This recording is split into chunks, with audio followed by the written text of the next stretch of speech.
We are going into a weird time, and I'm not sure how long this is going to be sustainable. Doing these empty arena shows have become very interesting, and you can see that the audience is slowly turning off, and whether that's that they're watching the news instead, or are they really just being turned off by the product? Both WWE and AEW have been seeing declines ever since having to switch over to these empty arena shows. AEW has been getting at their low numbers. They're just in the mid to high 600,000 viewers, where they were pushing close to 1 million a couple months ago. So this is going to be interesting to see how it plays out. Monday Night Raw was under 2 million viewers for the first time for, I believe, a live non-holiday show in the modern era. So it is going to be interesting to see is everybody just watching the news? Because if you look at the ratings, AEW would have placed somewhere around 17, or was it 10th? 10th. AEW is going to be 10th in the normal demographic, and NXT was going to be like 17th. But because the news was so heavily watched, they landed, if you take the news out, that's where they would have landed. If you add the news back in, NXT didn't even make the top 50. I think they were like 58 or so, and AEW was somewhere around 35. So are people just watching the news instead, or are they just sick of seeing the empty arena shows? So I guess time will only tell. Thank you for tuning in, everybody. You are listening to That's Wrestling. My name is Eric, and if you would like to get a hold of me, comment, question, feedback, shoot me an email, eric@thatswrestling.com. If you're watching this on YouTube, you can get this as a podcast, all your favorite podcast apps. If you can't find it on your favorite podcast app, shoot me an email, eric@thatswrestling.com, and I can see if I can get it added to that particular app. Or you can head over to thatswrestling.com to pick up the RSS feed there. If you are listening to this as a podcast, I do this show live on YouTube. So head over to YouTube and search for That's Wrestling, and it's pretty easy to find. It's also in the show notes of this episode as well. Go over there, subscribe, hit the little bell notification, because that will let you know when I schedule my live. Usually it's on Thursday, but tonight it's on Friday. And if you have the little bell notification, you would have been alerted when I made the event. So you were alerted that it was going to be happening tonight instead of yesterday. So you can head over there, and I do, like I said, I do the show live, so you can join us in the chat, and if any questions come up during the show, we can do that. Also, I'm looking for a co-host or co-hosts, multiple, for this show. If you want to do AEW, you can do that. If you want to do New Japan only, you can do that. If you want to do both, that's great. If you want to just be a fill-in, that is cool too. Shoot me an email, eric@thatswrestling.com, if you are interested. So let's get into AEW Dynamite for April 15th, 2020. Again, this is going to be a empty building show, or empty arena show, and I'm really bummed about that, because I actually had tickets for the show that was supposed to be originally scheduled tonight in Boston, so I would have been at this show, but of course all this has happened, and that show is currently rescheduled to sometime in August, but I think it was the 25th. I gotta check the email, but who knows if even that's gonna happen. So we will see. Anyways, most of the show was filmed at the location that they've been using for the past couple weeks. It is at QT Marshall's facility. I forget what it's called, Nightmare Factory, I think. And it was a decent show, but there were a lot of squash matches. There was a lot of good video packages throughout the show, though. That was kind of like the highlight of the show, of keeping the audience engaged, because of the quality of video packages that they've been doing. And I think they really need to stick with these video packages once they can finally, do regular shows again. But who the heck knows when that's going to be. And then it is debatable whether, once Double or Nothing is over, yes, they do plan on doing Double or Nothing. Not sure where they're going to do it. Not sure what they're going to do. Not sure if it's actually going to be a pay-per-view or if it's just going to be free on Fight TV or BR Live, because it's going to be hard to convince people to pay for an empty arena show, especially after, I mean, WrestleMania, they were trying to sell for, $35 a night or something like that on Fight TV. So that, we will see how that goes. But maybe if they make it a cheap, I don't know, $10 pay-per-view or something, then they might get a little bit more buy-in. But I don't think a full price, what they've been charging, I think around $50 for their pay-per-views, not sure how that's going to fly with this type of setup without the crowd. And I just don't think it's going to work. So I think doing it as a free BR Live Fight TV broadcast is probably going to be the way to go. So they can still do Double or Nothing. They can have some important matches and whatnot, but I don't know how they're going to pull this off. They have TV taped up until when Double or Nothing is supposed to take place. So how that works out, I don't know. I mean, we haven't seen Nyla Rose since I don't know when. It's got to be going on a month at this point or more. So I don't know how they could even hype up a women's title match, because there really hasn't been any hype towards a title match anyways. And of course, I am not sure where Nyla Rose lives. I know Nyla Rose is originally from DC. I'm not sure if that's where Nyla Rose lives now. I'm not sure. So, I mean, there's a bunch of people. Obviously, the Young Bucks are over on the West Coast, and they've been keeping kind of this group of people that they're using for the tapings. They're keeping them separated from the people who have not been used for the taping. So I guess if one group is at risk or somebody gets infected and gets passed around within that group, they still have a second group of people that they could use. Obviously, we don't want any of that to happen. And since they have filmed up, the next 5 weeks or so of television, everybody can be isolated for the next 5 weeks, and hopefully everybody can stay safe and then maybe come together for Double or Nothing. But again, where are they going to do it?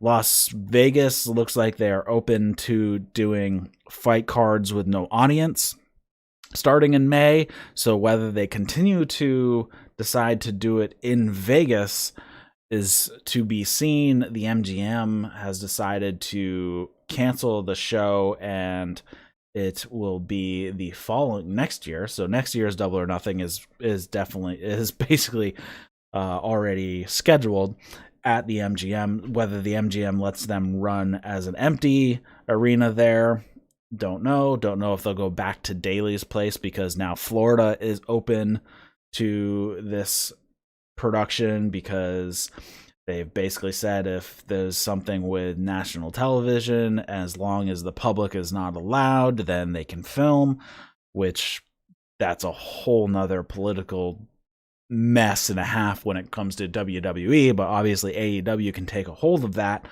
and they could film back in Daly's Place again. I like that venue.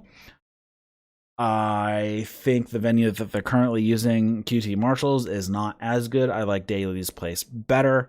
It's bigger, but again, they're going to have as many wrestlers as they can at ringside making noise, because no noise is going to be a huge problem, especially in Daly's Place, because it's not as enclosed and the sound is not going to be as amplified in such a small space compared to Daly's Place being one, it's open air no less, so you have that sound escaping straight out of the stadium as well. So, and obviously it is a much larger venue. So getting those wrestlers ringside, that 1 week that they did at Daly's Place with no wrestlers at ringside, that was tough to watch. And I don't even think that's the week I actually did not do a review for, just because stuff just was busy as heck that week and I couldn't get to it. And by the time I could, it was already like Tuesday or something. So I didn't bother. But that episode was just rough to watch. You had the you had Brody Lee debuting and Matt Hardy, but not even with wrestlers at ringside made it very hard to watch, just because the silence is deafening. You know, that to turn a phrase there. So, all right, man, I went on a whole different tangent right there. So let's get into this show, and then we'll talk about, what do we want to call it? Black Wednesday, with WWE letting a ton of people go. And we'll talk about them and see who might actually be a good fit to come over to AEW or head back to Japan, or where they might actually go. First, opens up, we have Jake Roberts once again opening the show with a great promo, as always, basically putting over Lance Archer, saying that he's 275 pounds of raw steel and that he was forced out of the country. He had to go to Japan to make a living. He's mad, and he's basically, in the end, he's going to win the TNT title, that it was made for him. And then to counter that, there is a Colt Cabana promo video package. I thought this was really great. It is a lot of Colt just kind of, propping himself up and cutting a serious promo here. Colt Cabana is, he's known as a kind of a comedy wrestler, or he's got a big personality, I guess you could say. But, here he's talking about, the title means something to him. He wants the title, and Archer should not be looking past him and taking him lightly. And Colt Cabana is not one to be taken lightly. Just because of what is perceived to be some sort of comedy act that he is, even though he is a very talented wrestler and comes up with some does do very funny things. He does do some very good comedy wrestling, but he can also do good serious wrestling as well. So both videos hyping up this match were really good. Both mentioned that the championship was important to them, and it wasn't just something like a trinket that was out there. It was something that they felt was important for them to be a part of and hold. When Lance Archer comes out, he decks somebody at ringside after walking by Billy and Austin Gunn, who are out at ringside, as they have been for the past couple weeks. Don't know who it was who he decked, so somebody got punched. The announcers were actually a bit muffled in the mix a little bit. I think they needed to sound mix this a little better, but it wasn't horrible. Same crowd, with wrestlers being on the face side and kind of a heel side. We had Billy Gunn, Austin Gunn. I saw Danny Jordan out there. A few others on the heel side. It was a little thin for the first match.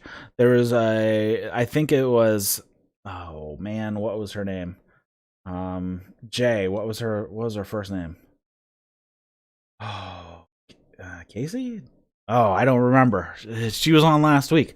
Anyways, Jay, whatever her name was, Jay was the only one out there for the first match, but then it kind of filled in later when you had Jimmy Havoc out there and a few other people. So it did eventually fill up. Dasha, again, was ring announcer for the show, which I'm guessing she was for the rest of the shows. And Jericho was on commentary with Tony Schiavone, or whatever he wants to call him.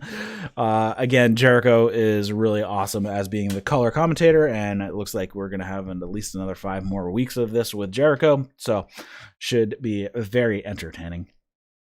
The match starts off for the TNT title tournament. This is going to be the quarterfinals, so first round. Lance Archer versus Colt Cabana. Colt plays some psychological games with Lance Archer a little bit, kind of rolling outside the ring, kind of avoiding things here and there. And Lance Archer is just getting pissed off more than he already was. The match was actually pretty competitive to start off. It was not a straight squash. Colt Cabana did get in some decent offense. He got in actually plenty of offense, so it was actually a competitive match. Wasn't a straight squash. I did not time it. It probably went somewhere around 7 minutes or so.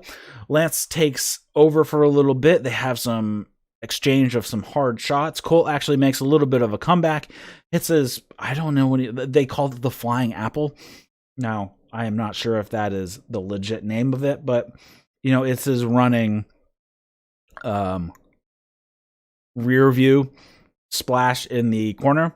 But Lance ends up turning it again. He props up Colt Cabana up on the top rope, gives him a big slap to kind of knock him silly for a second, sets up for the blackout, which he hits, and then picks up the win. So, like I said, this was a perfectly fine match. There wasn't much doubt that Lance Archer wasn't going to win this match, but Colt Cabana did put in a good showing and did a good job. He wasn't completely buried. He played as a legitimate contender, and you could see it actually. Colt Cabana could actually end up doing an upset here, but we all know that would really make no booking sense to do it that way. But just how the match went, you could see it actually happening. So very good on the crew there. Next up, there was a Britt Baker video package. She is in her office, and she has an easel with a flip pad of rules, and it's rules of being a role model. She flips the page, and it says, number 1, always fight fair. So, of course, she is continuing on that Sheeta was unfair, using her vicious tactics, and that even when she was bleeding, and she did it all without her adoring fans, using her own grit, passion, and dedication, and that she will always be the face of the women's division. And then that was it. There's this one rule. So I'm guessing this is probably going to be a running gag over the next few weeks as she adds more rules to this. She did have a I don't even know what it was called, some sort of splint over her nose, because she did suffer a deviated septum, so it wasn't a complete break or anything like that. So that's good during the Sheeta match. And of course, they showed the spot where she got hurt. And again, Sheeta kicked her right in the side. So I think what actually happened, it was really fast and kind of weird camera angles. I think, again, she got kicked in like the elbow, which then forced the palm of her hand into her own face. And I think that's what actually ended up hitting her in the nose. Throughout the show, we had these kind of sent in videos from various personalities, a lot of MMA personalities, some wrestling personalities, and then a few actors. So we had Ariel Helwani, who is, of course, huge in MMA. He is a journalist, commentator type of guy, and he is all over the place, basically saying that Hager and Moxley are two of the toughest guys in pro wrestling, but he thinks Hager is going to win it. And then it goes to Taz, who has sent in kind of a video, cell phone video, saying that it's going to be tough, but he thinks Moxley is going to take it because he can use it as a street fight to pull out the win. Basically, these segments were throughout the entire show when they would head out to commercial or come back into commercial. So it was really nice. It was really cool. All these looked like they were filmed on their cell phone or their webcam or something like that. They were all short and sweet. And I think it's perfect to add something like this analysis commentary to the match with these analysts doing this type of thing. So even throughout the night, let me just go through here. We had Ron Funches. I'm not sure who he is. It said he was a comedian. Anyways, he went for Moxley. We have Mike Goldberg, who is the historical voice of UFC, but of course, as soon as he was let go from UFC, he went over to Bellator. So he is currently the voice of Bellator. That was always a weird thing. I can't believe UFC let Mike Goldberg leave, go, because he had done so many shows for the UFC. Anyways, of course, he goes for Hager. Basically, everybody who's tied to MMA went for Hager. Everybody who is not tied to MMA went for Moxley. So then we had, who else did we have? We had John McCarthy, which of course MMA guy, so he went for Hager. Excalibur went for Moxley, and then we also had some more videos. Obviously, this was Ortiz and Sammy Guevara. They obviously went for Jake Hager. And then actor Dan Soder went for Moxley, and we have a few more. Josh Thompson, who's with Bellator, went for Hager. Santana, again, obviously, because he's with the Inner Circle, he went for Hager as well. So after this, we came back from the commercial break after the Britt Baker video package, and Taz actually narrates this really nice video breakdown of Jake Hager's submission technique, and it was awesome. I mean, I really like this segment. They should really continue doing these types of segments. He's doing a real deep analysis on the way Hager grips his hands, different kind of choke techniques that he ends up using for the arm choke, for the arm triangle choke and all that good stuff, and where the pressure points are, and different, like I said, different grips that he was using, or just slight variations, whether it be standing or sitting or being laid out on the mat. Very cool segment, and I would love to see these types of analysis brought into AEW. Really actually this is the most sports feel show that I think AEW has done. You know, they've always talked about they want to be more sports like, and I think this is the way to do it. Having these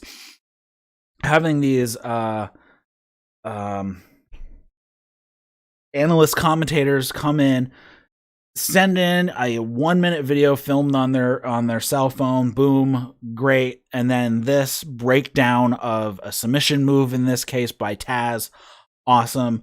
It kind of really brings this real sports feel coming in. Next up, we had Britt Baker was in a match. I'm assuming these were completely taped out of order, but they did play up that her nose was broken last week.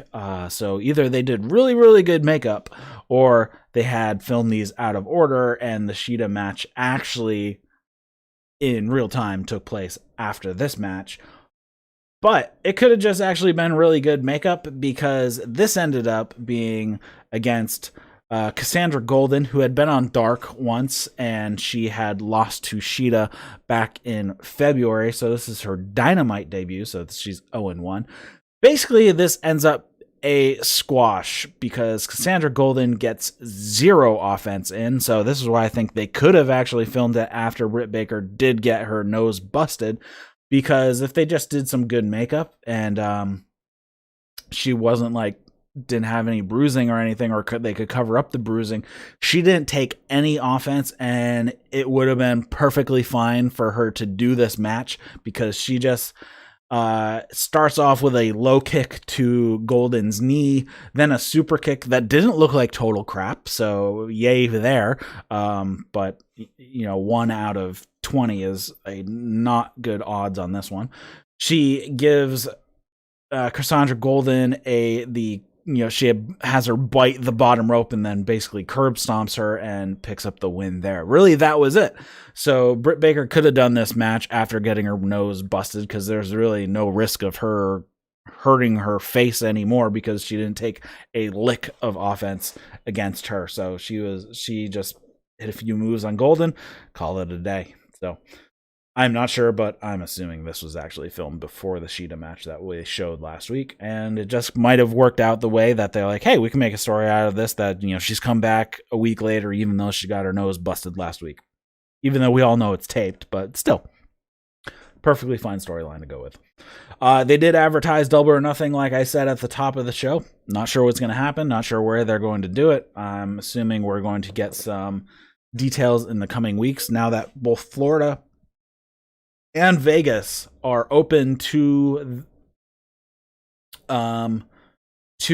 fights taking place as long as there's no audience. So we'll see if they continue to do it in Vegas, or if they just go back to Florida and do it there. And I'm guessing we'll find out, because I think Vegas got opened up the day after this show went on the air. Next up, we have a great video package. It is the Bubbly Bunch. So basically, it's all of the Inner Circle in the Brady Bunch 9 squares on the screen format. It was very funny, and basically they're all on their cell phones FaceTiming each other, but we never actually see the phone. So it just cuts to, we have Santana in his kitchen. He's wearing the. I know. Have you ever seen like the cartoony felt Uncle Sam hats? He was wearing like a really big Puerto Rican flag hat. It was pretty funny, and he was just talking about how they beat up Nick Jackson, and that why is Matt Jackson even hanging out with Nick, blah, blah, blah, blah. They, so Ortiz and Santana are talking back and forth, and then they cut over to Sammy, and he's doing bicep curls and saying that, what Matt Hardy called me a fake Latino. What version is he on? Version S for El Stupida, which is really funny because in Spanish, the word for stupid actually starts with an E. So that is, and then he starts punching a punching bag, and he goes uno, dos, tres, cuatro, cinco, cinco, cinco, cinco, cinco, like he can't go any higher than 5. So very funny there. They cut to Jake Hager. He is lounging in a chair by his pool. His kids are sitting in the chair next to them. They're probably, I don't know, 5 and 7 or something like that. And he's just talking about, you know, he would choke out the entire inner circle, the entire elite.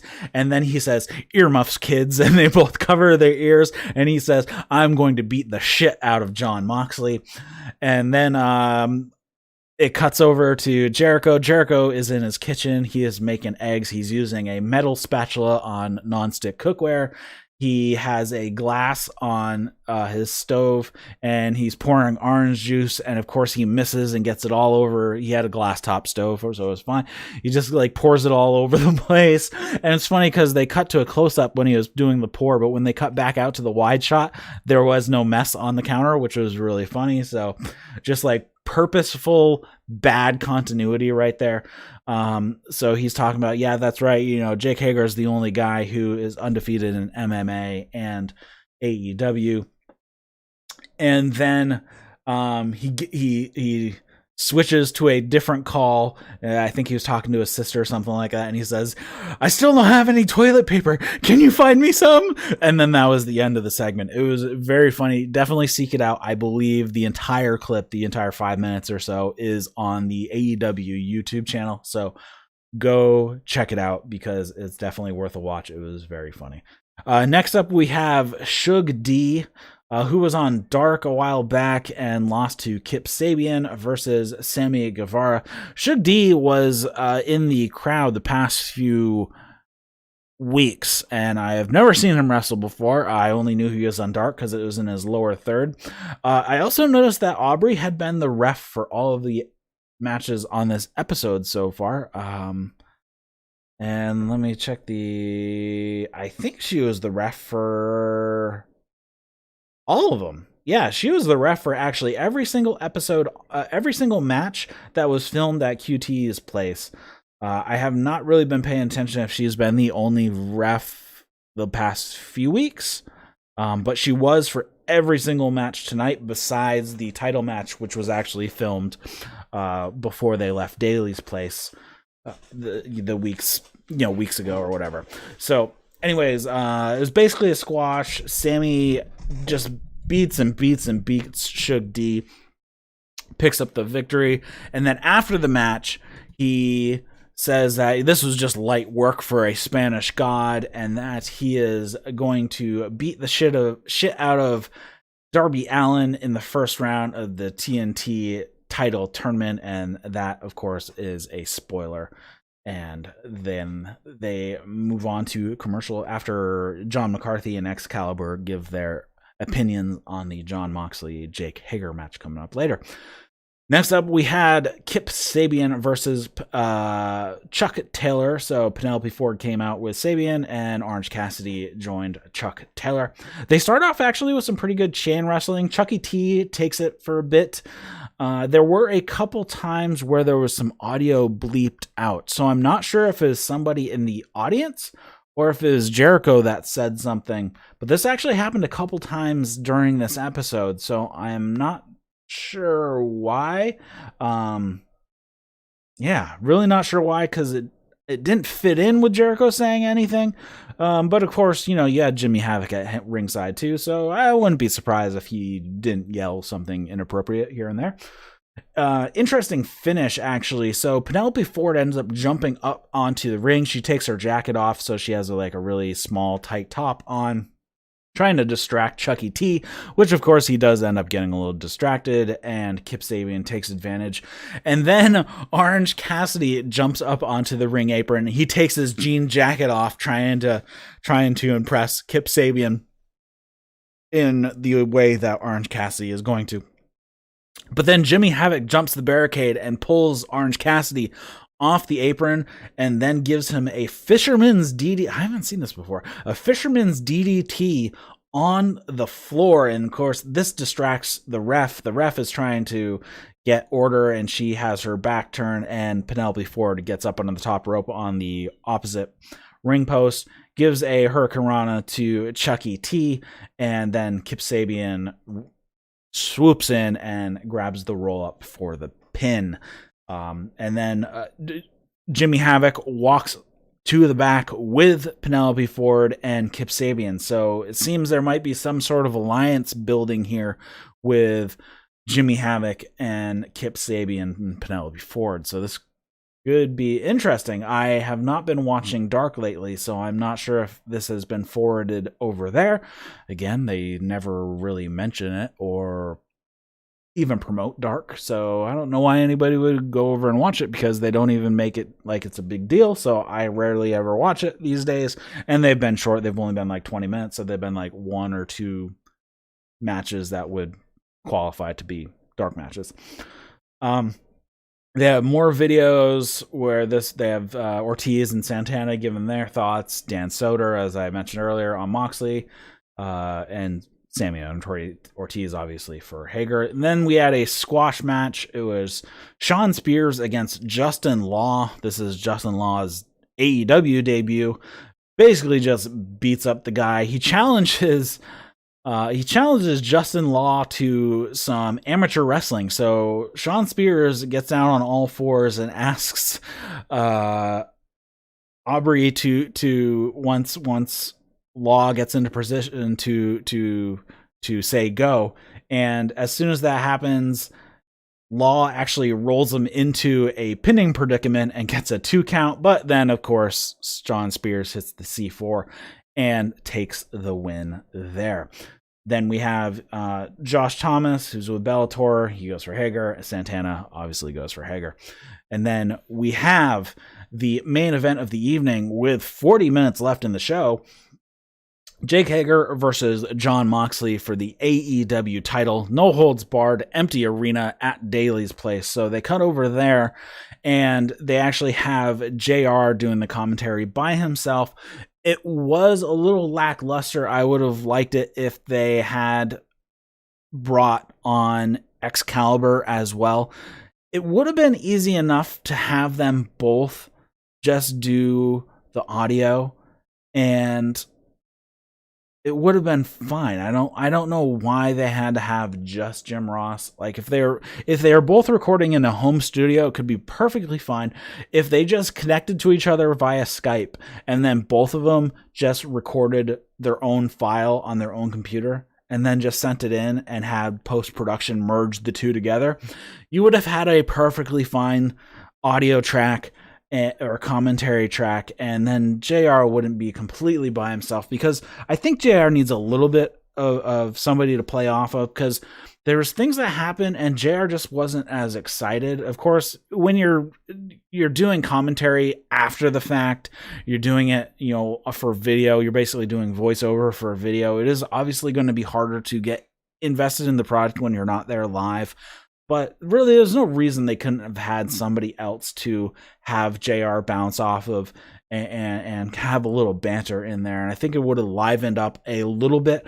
But of course, this is a very interesting match. Actually, one thing I noticed, both guys were wearing camo shorts.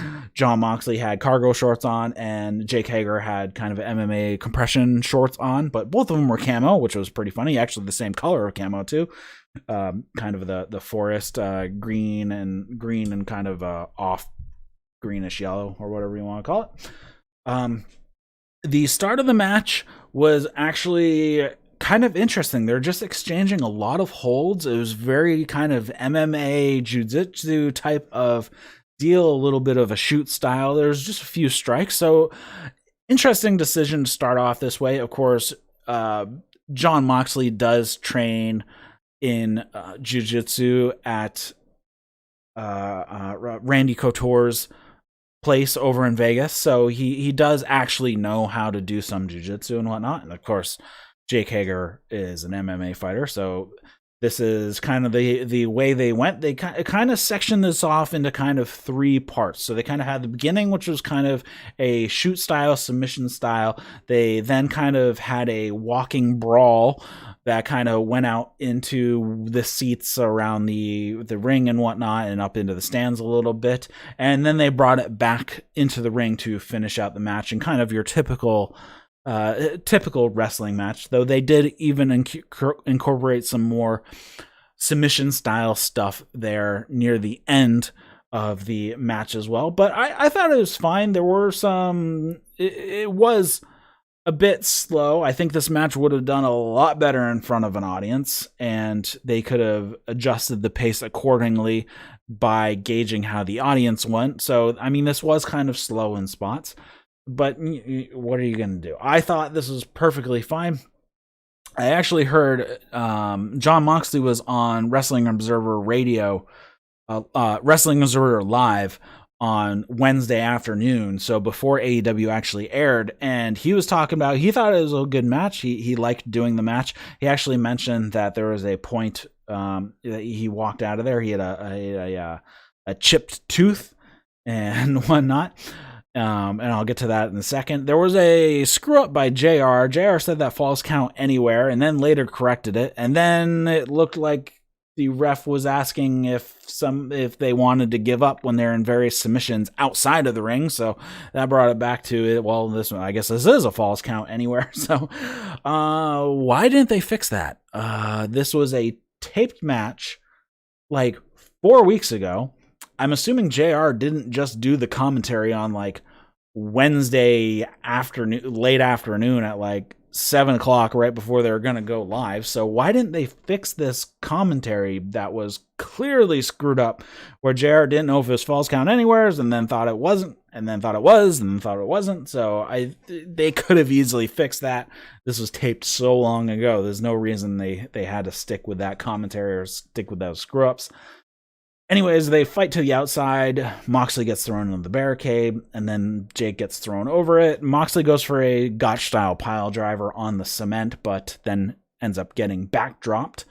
Jake Hager then drapes Moxley over the steel railing in the middle of the aisleway on the stairs, and then kicks him right in the face. I'm guessing this is where the chipped tooth actually happened, because it looked like the boot actually got him right in the mouth.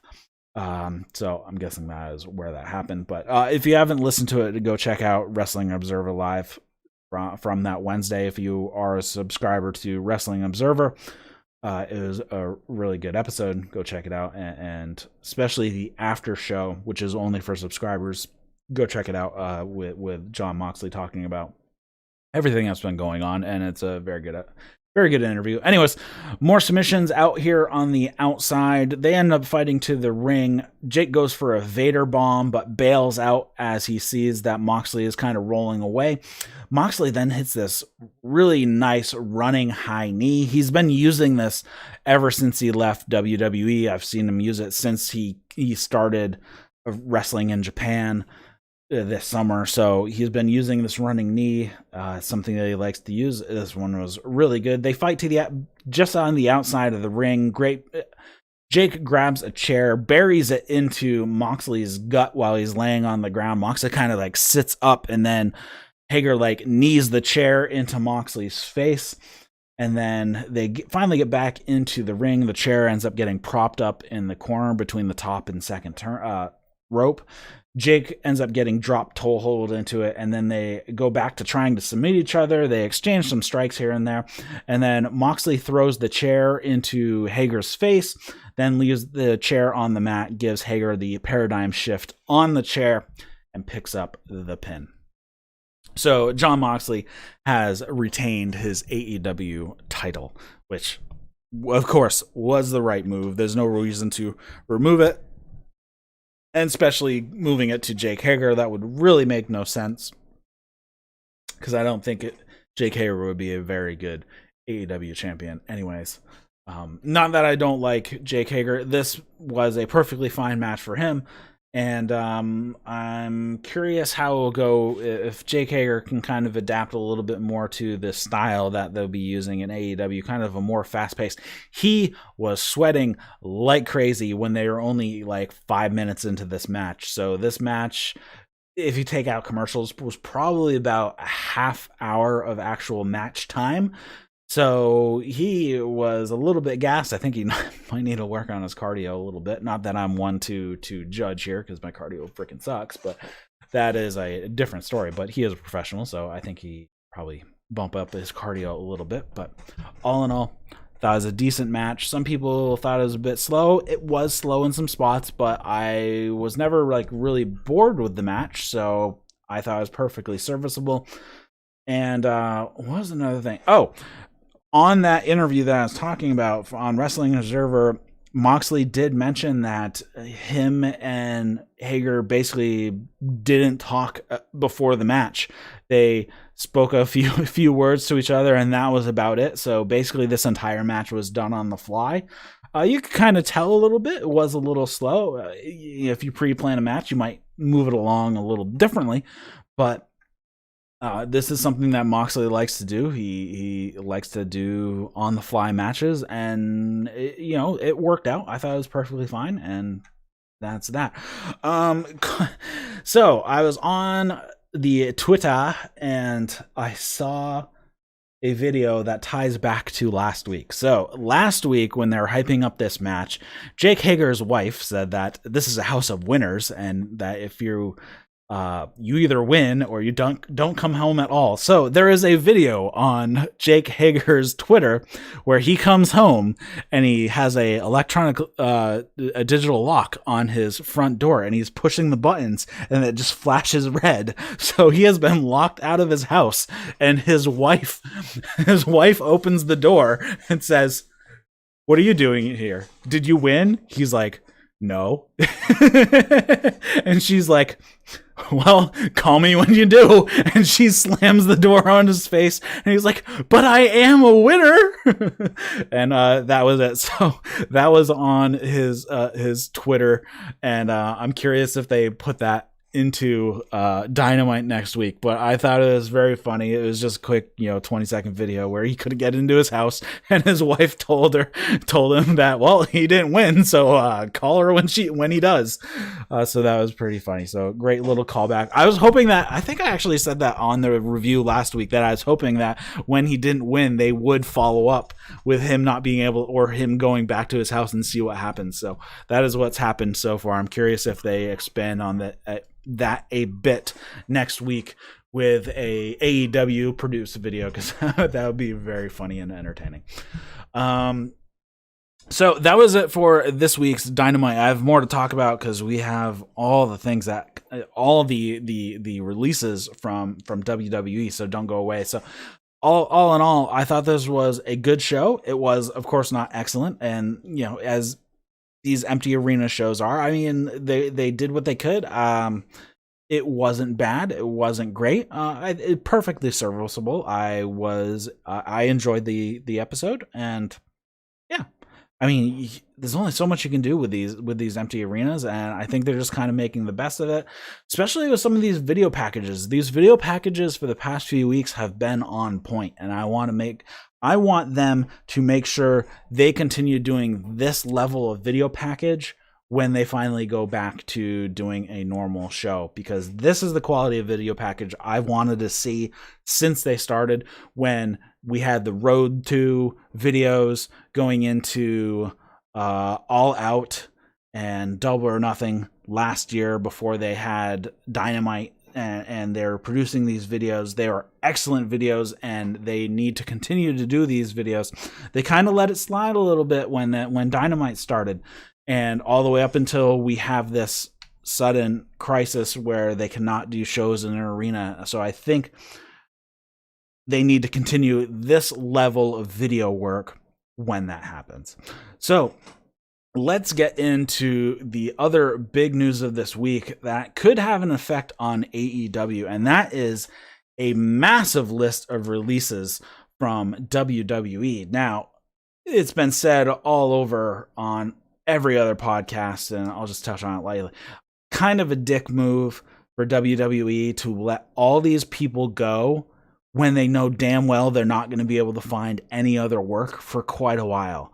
They're holding on to all these wrestlers so they wouldn't go to AEW before this crisis. And now that the crisis is here, they pull this dick move of sending all these guys home, especially some of these guys that have recently signed new deals, instead of going to AEW because WWE offered them more money, and a lot of money. Obviously enough money for them to stick around and to re-sign, and to only kick them to the curb a few months later, now that there's no chance of them going to AEW, at least not in the next who the heck knows how long.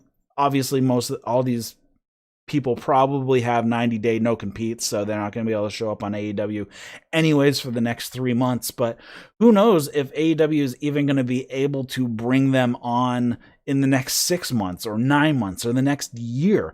We don't know, and it's such a dick move to sign these people to 5-year contracts only to kick them to the curb a few months later because you offered them a crap ton of money to keep them from going to AEW, and now you've done this to them. I think it's a huge dick move, especially for right here at the top of the list. We have Carl Anderson and Luke Gallows. They were 100% going to go to AEW if WWE did not give them the massive contracts that they just signed them to, and now they just kick them to the curb. That is bullcrap. I think that is such an asshole thing to do to these guys, where they purposely offered them a crap ton of money so they wouldn't go to AEW, because they totally would have gone to AEW. That's almost like a foregone conclusion that if they didn't re-sign with WWE, they would have been in AEW the next day. And then they give them a crap ton of money, they stick around, then they get fired 5 months later. Ridiculous. Anyways, we have Drake Maverick, Kurt Hawkins, Carl Anderson, Luke Gallows, EC3, Leo Rush, Eric Young, Heath Slater, Aiden English, Kurt Angle, Sarah Logan, which that's going to be interesting because the War Raiders, or War Machine as they were originally called, and I still call them, she is married to Ro, and he was not let go. At least they have not been let go just yet. Referee Mike Chioda, who has been there for 31 years, he has been let go. Eric Rowan, Primo and Epico, which, if you didn't know, yes, they still work there, but they have been mostly working in Puerto Rico. Mike and Maria Bennett, or Kanellis, whichever way you want to go. Zack Ryder, No Way Jose, and Rusev. Rusev hasn't been on a contract for a while. He's basically been appearance to appearance because he never re-signed, and now they're just gonna basically let him go. Of course, his wife did re-sign, I believe, so this is going to be interesting because she was not let go, at least not yet. So we will see how it goes for her name CJ Parker, Lana.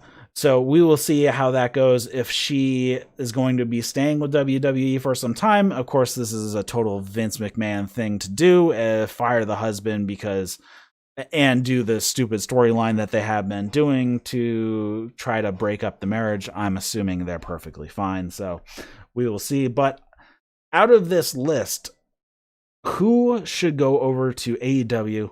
Who should go to Japan, and who should just hit the indies, or who should just hang it up here?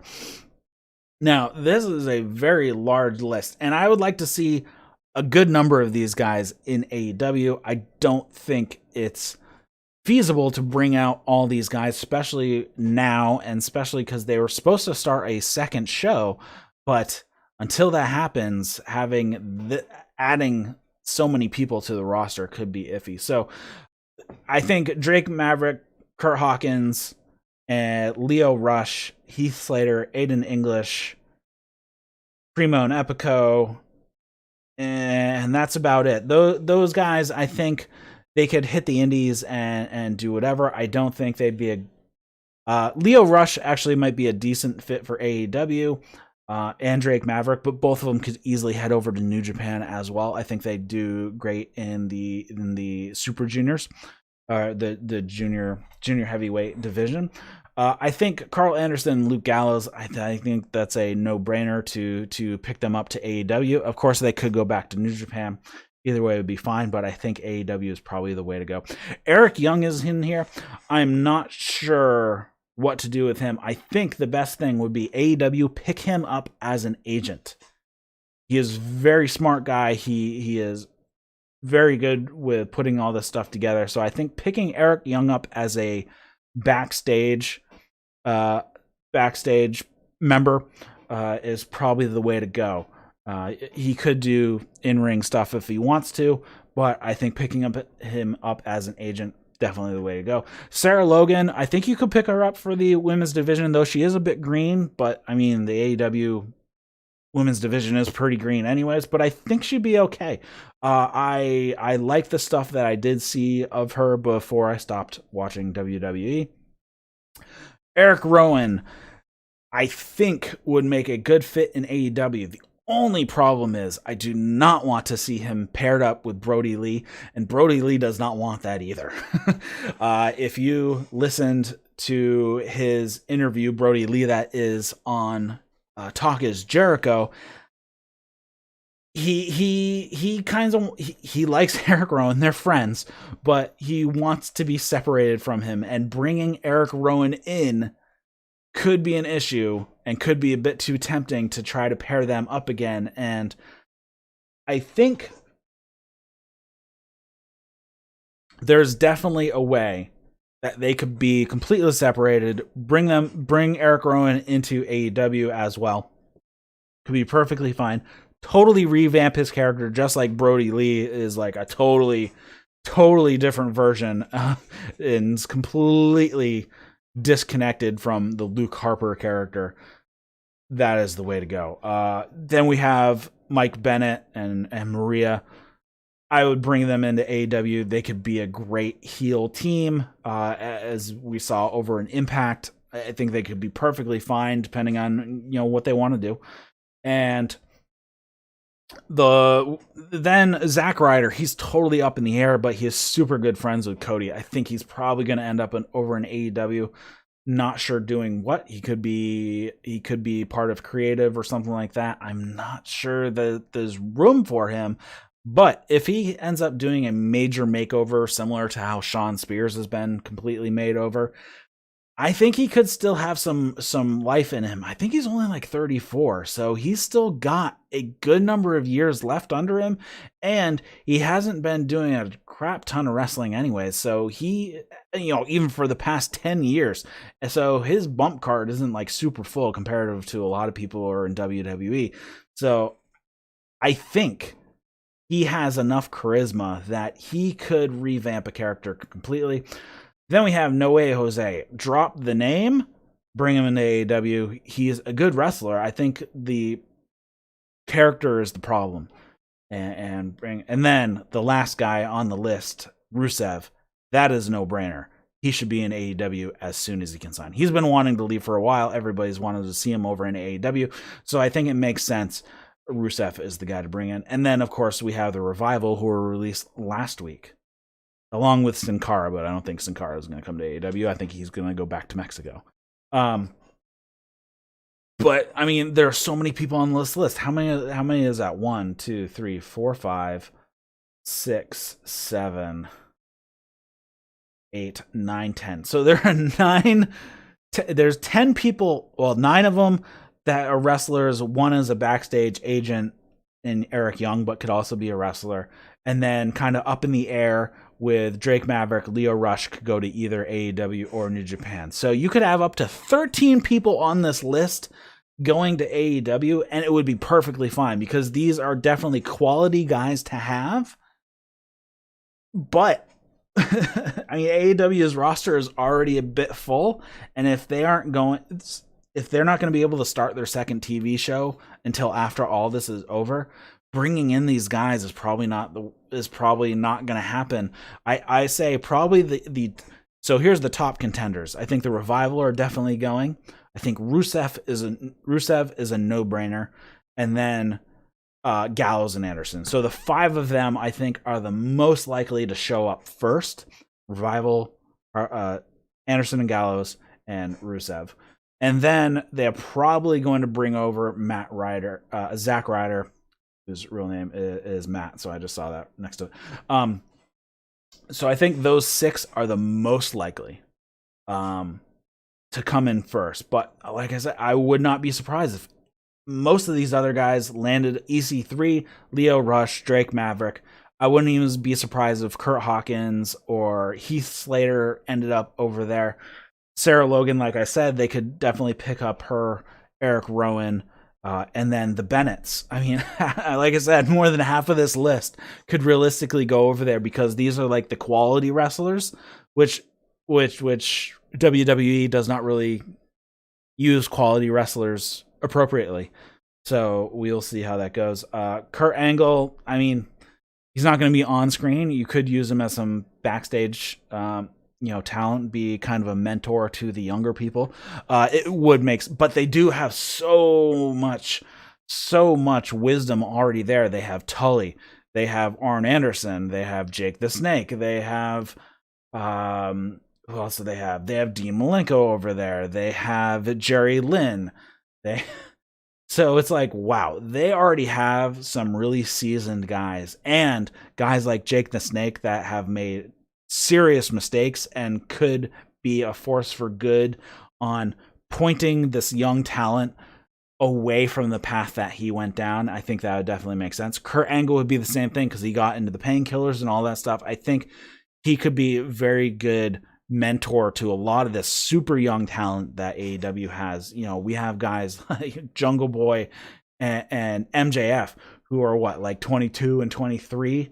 So you have very, very young guys over at AEW, and having some of these older mentors who have made all the mistakes to try to push them in the right direction, it would not be a bad thing. So it is going to be very interesting. Is being in the situation that we're in now with all these empty arena shows. What are they going to do if they're going to get a second show? When is that going to even start? Because it was probably supposed to start by now anyways, or somewhere around now, but we've had this whole shebang happen. So now we have all these people that WWE have released, which I'm sure there are more coming after tonight's show. I wouldn't be surprised. This list has like no NXT people on it, so I'm guessing there's going to be a bunch of NXT people. I'm guessing there's going to be a bunch of SmackDown people because these are mostly Raw guys. We could be seeing another round or 2 of mass releases from WWE, which is super dick move, shoving these guys out, and they know they can't work. There are no indies running. AEW is not going to be picking up any of the, they might pick up Rusev immediately. I think that would make the most sense. And Carl Anderson and Luke Gallows in the Revival. So those 5 will probably be picked up as soon as their clauses are up. But other than that, there is no indies for these guys to go to. There's no New Japan. There's no All Japan. There's no ROH running. Impact's not running. Major League Wrestling isn't running. So, and all of these guys are going to be strapped for, all these promotions are going to be strapped for cash. We're going to be losing a bunch of promotions probably because they don't have the money. They can't pay their debtors if they had any credit, any lines of credit or debt.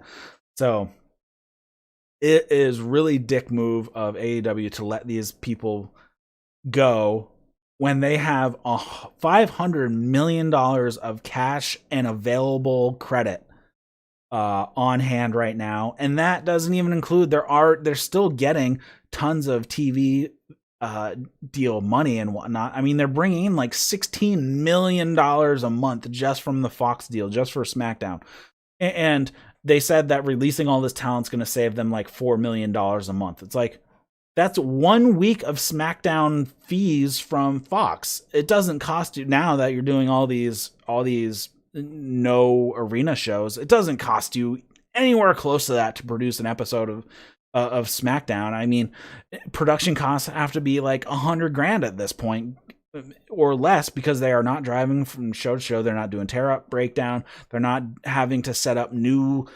live links every single week. I mean, and they're going to be taping some stuff. Like I just saw that they are planning on doing this week's SmackDown Live, and then they're going to be taping tomorrow and the day after, and then they're going to do Raw Live, and then tape the next couple days, and then do NXT Live, and then do tape the next couple weeks. So they're going to have like a 3-week gap. So they're going to bang all this stuff out in they're going to get 3 weeks worth of Raw, SmackDown, and NXT done in a week.